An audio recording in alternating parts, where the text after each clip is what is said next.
Friends, എല്ലാവർക്കും നമസ്കാരം. നിങ്ങൾ ഏവരും കാത്തിരിക്കുന്ന ഗൗതമിന്റെയും നന്ദയുടെയും നാളത്തെ വിശേഷത്തിലേക്ക് എല്ലാ കൂട്ടുകാർക്കും സ്വാഗതം. എല്ലാവർക്കും നല്ലൊരു ശുഭരാത്രിയൊക്കെ നേർന്നുകൊണ്ട് നമുക്ക് നാളത്തെ വിശേഷത്തിലേക്ക് കടക്കാം അല്ലെ. ഇന്നത്തെ വിശേഷവും അതുപോലെ തന്നെ പ്രമോയൊക്കെ വന്നു കഴിഞ്ഞു. അതൊക്കെ കണ്ടിട്ട് നിങ്ങൾ കാത്തിരിക്കുകയാണെന്ന് എനിക്കറിയാം. അതുകൊണ്ട് പറഞ്ഞു ബോറാക്കുന്നില്ല, നേരെ വിശേഷത്തിലേക്ക് തന്നെ പോകാം.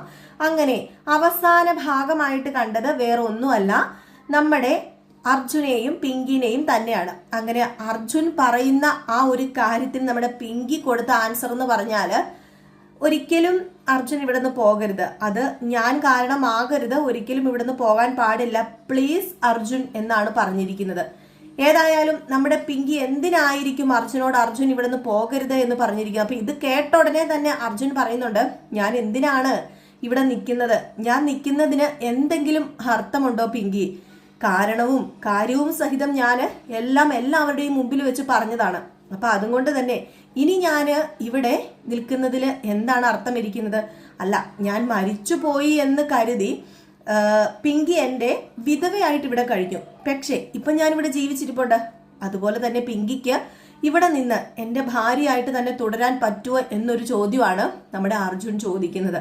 അത് മാത്രമല്ല അർജുൻ ചോദിക്കുന്നത്, എന്റെ ഏട്ടനെ നിന്റെ ഏട്ടനായിട്ട് കാണാൻ നിനക്ക് കഴിയുമോ? അങ്ങനെ നിനക്ക് കഴിയുമെങ്കിൽ ഓക്കെ, ഇറ്റ്സ് ഓക്കെ, കുഴപ്പമില്ല, ഞാൻ ഇവിടെ നിന്നോളാം, എനിക്കും പൂർണ്ണ സമ്മതം തന്നെയാണ്. കാരണം എന്റെ മനസ്സിൽ അന്നും ഇന്നും എന്നും നിനക്ക് ഒരേ ഒരു സ്ഥാനമേ ഉള്ളൂ.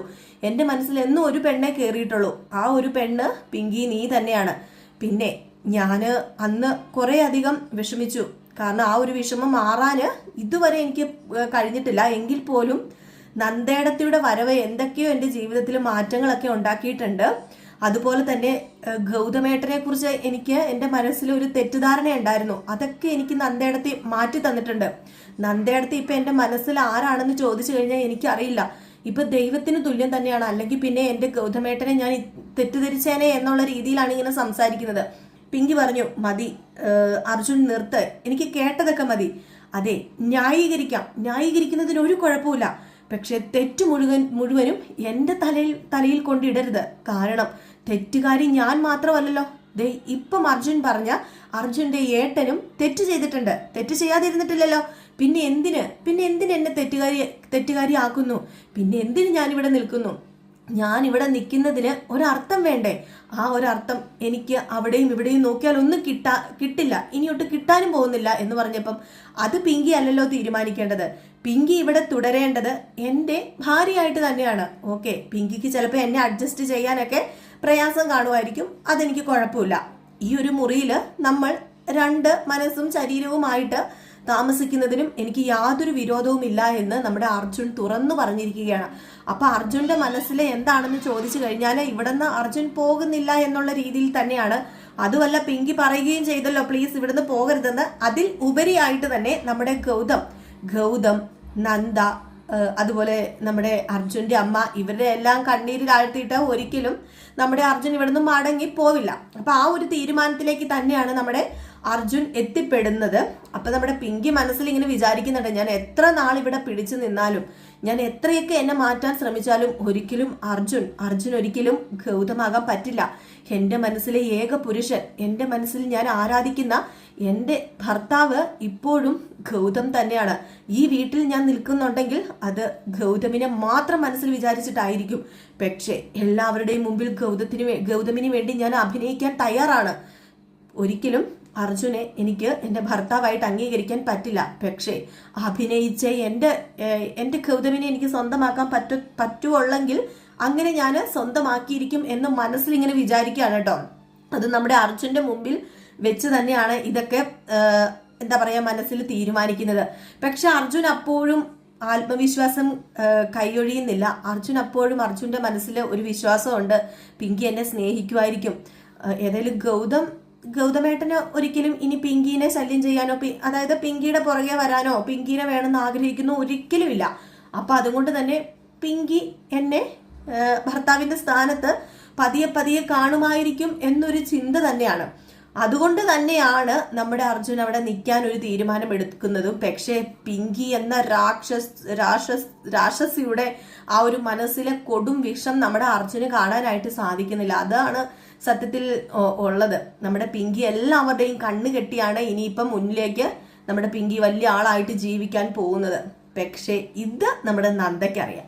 നന്ദയ്ക്ക് അറിയാവുന്നത് കൊണ്ട് തന്നെ നന്ദനെ ആ വീട്ടിൽ നിന്നും ഇനി ഇറക്കി ഓടിക്കുവാനുള്ള പല കുരുട്ട് വിദ്യകള് അത് അർജുനെ പറഞ്ഞ് തെറ്റിദ്ധരിപ്പിക്കുകയാണ്. അർജുനെ പറഞ്ഞ് തെറ്റിദ്ധരിപ്പിച്ച് നന്ദയെ അർജുനും നന്ദയും ഗൗതമും ഇപ്പൊ ഭയങ്കര ടച്ചപ്പിൽ പോവുകയാണല്ലോ. അവർ ഭയങ്കര കൂട്ടായി കഴിഞ്ഞിരിക്കുന്നു. അപ്പൊ അതുകൊണ്ട് തന്നെ അവരെ തെറ്റിക്കുക എന്നതാണ് നമ്മുടെ പിങ്കിയുടെ നെക്സ്റ്റ് ലക്ഷ്യം എന്ന് പറഞ്ഞാല് പിങ്കി അതിനുള്ള കാര്യങ്ങളൊക്കെയാണ് ഇനി ചെയ്യാൻ പോകുന്നത്. പിന്നെ കാണിക്കുന്ന സീൻ എന്നൊക്കെ പറഞ്ഞാല് ഗൗതമിനെ നന്ദേനെയാണ് കേട്ടോ. അങ്ങനെ നമ്മുടെ ഗൗതമിനും നന്ദയ്ക്കും സത്യം പറഞ്ഞു കഴിഞ്ഞാല് ഇന്നാണ് കുറച്ചൊരു എന്താ പറയുക അവരുടെ ആ ഒരു ജീവിതത്തിന് തുടക്കം കുറിക്കുന്നതെന്ന് വേണമെങ്കിൽ പറയാം. കാരണം പിങ്കി എന്ന ആ ഒരു നശൂർണം പിടിച്ച എന്താ പറയാ അവതാരം എന്നൊക്കെ പറയണം. അവള് കാരണം നമ്മുടെ ഗൗതമിന് ഒരു സമാധാനം ഇല്ലായിരുന്നു. കാരണം താൻ കാരണമാണല്ലോ അർജുൻ പോയത് എന്നുള്ള ആ ഒരു ചിന്തയൊക്കെ മനസ്സിൽ കിടന്നത് കൊണ്ട് തന്നെ ഈ ഭാരമൊക്കെ ഇറക്കി വെച്ചതിന്റെ ഒരു ചെറിയ ആശ്വാസം നമ്മുടെ ഗൗതമിനുണ്ട്. അപ്പം ഗൗതം ഇങ്ങനെ പറഞ്ഞു, നമ്മുടെ നന്ദയോട് പറഞ്ഞു, നീ കാരണമാണ് സത്യം പറഞ്ഞു കഴിഞ്ഞിട്ടുണ്ടെങ്കിൽ നന്ദ കാരണമാണ് ഇപ്പൊ അർജുൻ തിരിച്ചു വന്നിരിക്കുന്നത്. ഒരുപാട് കടപ്പാടുണ്ട് നന്ദേ എനിക്ക് നിന്നോട്. സത്യം പറഞ്ഞു കഴിഞ്ഞിട്ടുണ്ടെങ്കിൽ നിന്നെ ഞാൻ കൈ പിടിച്ച് ചേർത്ത് പിടിച്ചത് നിന്റെ ആ ഒരു എല്ലാമായി തീരാനാ. നിന്റെ അച്ഛനാകാനും നിന്റെ സഹോദരനാകാനും നിന്റെ ഭർത്താവാകാനും ഒക്കെയാണ് സത്യം പറഞ്ഞാൽ ഞാൻ നിന്നെ കൈ പിടിച്ച് ഈ വീട്ടിലേക്ക് കൊണ്ടുവന്നത്, നിന്റെ എല്ലാം ആകാന്. പക്ഷെ ഇപ്പം മറിച്ച് നീയാണ് എൻ്റെ എല്ലാമായിട്ട് മാറിയിരിക്കുന്നത്. എൻ്റെ എല്ലാ സാഹചര്യങ്ങളും അനുസരിച്ച് നീ പ്രവർത്തിച്ച് നല്ലൊരു ഭാര്യയായിട്ടും അതുപോലെ തന്നെ എൻ്റെ കൂട്ടുകാരിയായിട്ടും സത്യം പറഞ്ഞിട്ടുണ്ടെങ്കിൽ എൻ്റെ ഒരു രക്ഷകർത്താവായിട്ടും ഇപ്പം നീയാണ് നിൽക്കുന്നത്. ഇപ്പം തിരിച്ചെല്ലാം മാറിപ്പോയല്ലോ എന്നിങ്ങനെ ഇങ്ങനെ പറയുമ്പോഴത്തേക്കും നമ്മുടെ നന്ദ പറയുന്നുണ്ട്, ഒരിക്കലും ഞാനിത് ഒരു അന്യ കുടുംബമായിട്ട് കണ്ടിട്ടില്ല, ഇതെന്നും എൻ്റെ കുടുംബം തന്നെയാണ്. പിങ്കി അങ്ങനെ നിൽക്കുമ്പോൾ എൻ്റെ മനസ്സിലുണ്ടാകുന്ന വിഷമം എന്താണെന്ന് അത് വേറെ ആർക്കും പറഞ്ഞാൽ മനസ്സിലാവില്ല. അതുപോലെ തന്നെ എൻ്റെ ഭർത്താവിനെ എനിക്ക് സ്വന്തമായിട്ട് കിട്ടണമെന്ന് ഞാൻ ആഗ്രഹിക്കുന്നത് അത് ഒരിക്കലും ഒരു തെറ്റല്ല. എല്ലാ പെൺകുട്ടികളും ആഗ്രഹിക്കുന്ന ഒരു കാര്യം തന്നെയാണ്.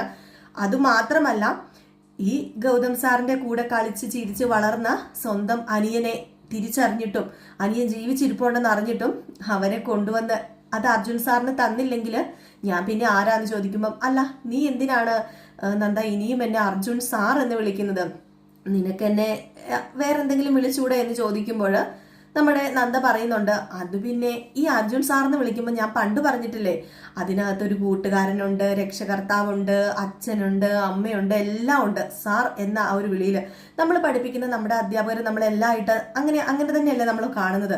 അപ്പൊ അതുകൊണ്ട് തന്നെ ഈ സാർ എന്ന വിളിയിൽ എനിക്കെന്തോ ഒരു സത്യം പറഞ്ഞു കഴിഞ്ഞിട്ടുണ്ടെങ്കിൽ ഗൗതം എന്ന് വിളിക്കുന്നതിനേക്കാളും എന്തിനേക്കാളും എനിക്ക് നല്ലത് ഈ സാർ കൂട്ടി വിളിക്കുന്നത് തന്നെയാണെന്നൊക്കെ നമ്മുടെ നന്ദ പറയുന്നുണ്ട്. അപ്പം അവരുടെ ആ ഒരു മനസ്സിൽ ആ ഒരു ഇതൊക്കെ മാറി കിട്ടുകയാണ്. പക്ഷെ നമ്മുടെ ഗൗതം അപ്പോഴും പറയുന്നുണ്ട്,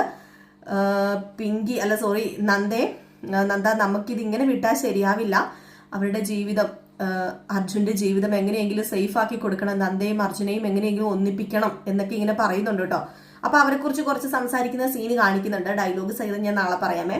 അത് കഴിഞ്ഞ് പിന്നെ നേരം പരപരാ വെളുത്തൊക്കെ കഴിഞ്ഞ് പിന്നെ ഉള്ളൊരു സീൻ എന്ന് പറഞ്ഞാൽ നിങ്ങൾ ഇന്ന് പ്രമോക്കകത്ത് കണ്ടു കാണുമല്ലോ, വന്നിരിക്കുകയാണ് നമ്മുടെ സാന്ദ്രയാണ് സത്യം പറഞ്ഞു കഴിഞ്ഞിട്ടുണ്ടെങ്കിൽ മുതുവിഷം എന്ന് പറഞ്ഞാൽ ഈ പിങ്കിനെ വഷളാക്കാൻ സത്യത്തിൽ സാന്ദ്രയാണ് കൂടുതലും ഈ ഇടയ്ക്ക് നിന്ന് വീട്ടില് ഇത്ര പ്രശ്നം ഉണ്ടാക്കുന്നത്. അങ്ങനെ സാന്ദ്ര വന്നിട്ട് പിങ്കിയുടെ മനസ്സിലെ കാര്യങ്ങളൊക്കെ തുറന്നു പറഞ്ഞു. അർജുൻ വന്ന കാര്യങ്ങളൊക്കെ അറിഞ്ഞല്ലോ. അങ്ങനെ സാന്ദ്ര പറഞ്ഞു, നീ മനസ്സിൽ വിചാരിക്കുന്ന പോലെ ഈ അഭിനയം തന്നെയാണ് നീ കാഴ്ചവെക്കേണ്ടത്. സത്യത്തിൽ നീ അർജുനെ സ്നേഹിക്കുകയാണ് എന്ന് വരുത്തി തീർക്കണം. നിനക്ക് സ്നേഹമില്ലെങ്കിലും അർജുനെ നീ സ്നേഹിച്ച് നിന്റെ വരുതിയിൽ തന്നെ അർജുനെ നീ കൊണ്ടുവരണം. അത് കഴിഞ്ഞാൽ നീ ജയിച്ചു എന്ന് കൂട്ടിക്കൊണ്ടാ മതി. അത് കഴിഞ്ഞാൽ നീ എങ്ങനെയാ ജയിക്കുന്നതെന്ന് വെച്ചാല് നീ മനസ്സിൽ കരുതിയിട്ടുണ്ടല്ലോ ഈ പറയുന്ന ആ ഒരു കോംബോ, അതായത് നമ്മുടെ അർജുനും നന്ദയും ഗൗതമും തമ്മിലുള്ള ആ ഒരു കോംബോ, അവർക്കിടയിൽ ഒരു പ്രശ്നമുണ്ടാക്കണം. അവർക്കിടയിൽ പ്രശ്നമുണ്ടാക്കി ഗൗതമിനെയും അർജുനെയും തമ്മിൽ തെറ്റിക്കണം. അങ്ങനെയാണ് നമ്മുടെ സാന്ദ്രയും പറഞ്ഞു കൊടുക്കുന്നത്. അപ്പം പിങ്കിയുടെ മനസ്സിലും അത് തന്നെ ആയിരുന്നു. അപ്പൊ ഒന്നുകൂടി സാന്ദ്ര ഇങ്ങനെ തള്ളി വിടുമ്പോഴത്തേക്കും പിങ്കിയുടെ മനസ്സിൽ അത് കൂടി വരികയാണ്. അങ്ങനെയാണ് നമ്മുടെ പിങ്കി തന്നെ ആവശ്യപ്പെടുന്നത്. അവിടെ ചെന്നിട്ട് നമ്മുടെ എല്ലാവരോടും കൂടി തന്നെയാണ് പിങ്കി പറയുന്നത്, എനിക്കും അർജുനും ഒന്നും കൂടി ജീവിക്കണം, ഞങ്ങൾക്ക് ജീവിച്ചു തുടങ്ങണമെങ്കിൽ ഞങ്ങൾക്ക് വിവാഹം കഴിക്കണം. അതായത് എനിക്ക് മനസ്സറിഞ്ഞ് അർജുൻ എന്നെ വിവാഹം കഴിക്കണം, എനിക്ക് മനസ്സറിഞ്ഞ് തന്നെ എൻ്റെ ഭർത്താവായിട്ട് അംഗീകരിക്കണം, അതിനുവേണ്ടി ഒരു ചടങ്ങ് വെച്ചേ പറ്റൂ എന്ന് പറഞ്ഞ് നമ്മുടെ പിങ്കിയുടെ നിർബന്ധപ്രകാരമാണ് ആ ഒരു വിവാഹം നടത്താൻ തീരുമാനിച്ചിരിക്കുന്നതും വിവാഹം നടത്തുകയും ചെയ്യുന്നത്. പക്ഷെ കൊടും ചതി നമ്മുടെ നന്ദനെ തകർക്കുവാനുള്ള, നന്ദയും അർജുനും ഗൗതമും അടിച്ചു പിരിയുവാനുള്ള ആ ഒരു കരാർ മാത്രമാണ് ഈ വിവാഹം എന്ന് പറയുന്നത് കേട്ടോ. അപ്പൊ ഇതൊക്കെ കോർത്തിണക്കിക്കൊണ്ട് ഒരു അടിപൊളി വിശേഷമാണ് നമ്മൾ കാത്തിരിക്കുന്നത്. അപ്പൊ നാളെ രാവിലെ ഞാൻ ഫുൾ വിശേഷമായിട്ട് വരും കേട്ടോ. അപ്പൊ മിസ് ചെയ്ത് കളയാതെ തന്നെ എല്ലാവരും ഫുൾ വിശേഷവും കാണണം. അപ്പൊ എല്ലാവർക്കും വീണ്ടും ഒരു അടിപൊളി ശുഭരാത്രിയൊക്കെ നേർന്നുകൊണ്ട് നിർത്തുന്നു. പിന്നെ നമ്മുടെ ലിങ്ക് കൊടുത്തിട്ടുണ്ട് കമ്മ്യൂണിറ്റിയിൽ. കമ്മ്യൂണിറ്റി എന്ന് പറയുന്നത് നമ്മുടെ പോസ്റ്റില്. നിങ്ങൾക്ക് നമ്മുടെ ഫ്രണ്ട് പേജ് എടുത്ത് നോക്കുമ്പോൾ മനസ്സിലാകും. പോസ്റ്റ് അത് കമ്മ്യൂണിറ്റി എന്ന് പറഞ്ഞാൽ കിടക്കുന്നത്. അതിനകത്ത് കയറി കഴിയുമ്പോഴത്തേക്കും നമ്മൾ പോസ്റ്റിന്റെ മേളിലായിട്ട് തന്നെ ലിങ്ക് കൊടുത്തിട്ടുണ്ട് നമ്മുടെ പുതിയ ചാനലിന്റെ. അപ്പൊ എല്ലാവരും സബ്സ്ക്രൈബ് ചെയ്ത് വെച്ച് സപ്പോർട്ട് ചെയ്യുക. അപ്പൊ എല്ലാവർക്കും വീണ്ടും ഒരു ശുഭരാത്രി നേർന്നുകൊണ്ട് നിർത്തുന്നു. Tata, bye bye.